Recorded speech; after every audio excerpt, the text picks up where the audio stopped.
Hindi madaling magnegosyo. Pero may kakayahan tayo mapagtagumpayan ang mga hamon kung mayroon tayong mga kapwa-negosyanteng pwede maging inspirasyon dahil sila mismo napatunayan na maari rin tayo magtagumpay kagaya nila. Kabilang na dyan ang mga may-ari ng mga malalaking kumpanya sa Pilipinas na nagbahagi na kanilang mga karanasan sa katatapos lamang na CEO Summit 2023. Kwento ni Gian Scotty Havellano, founder at Chief Executive Officer ng Orange Apps, mayroong dahilan kung bakit tayo humaharap sa mga pagsubok.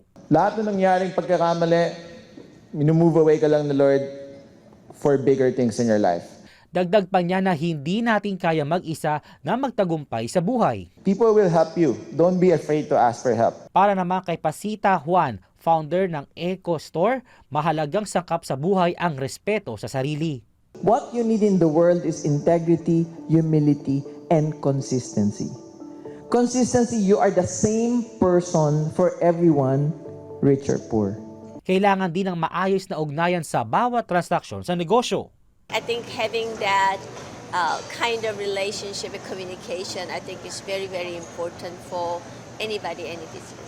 So I think every organization, every company would change, face challenges. Binigyan din naman ni RCBC President and CEO Eugene Acevedo na lubang mahalaga sa negosyo na pangalagaan ang bawat empleyado ng kumpanya para sa kanilang ipinamalas na sakripisyo at galing.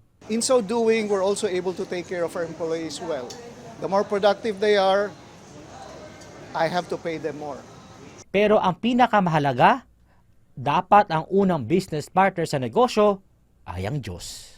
So yes, I believe that in partnership with God, in-entrust sa atin itong mga pinanghahawakan natin mga negosyo.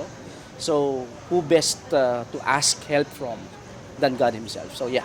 Sa huli, pananampalataya sa Diyos at samahan ng sipag, tiyaga at tamang kalaman upang makamit ang ating mga layunin. Christopher Tirambulo, Newslight.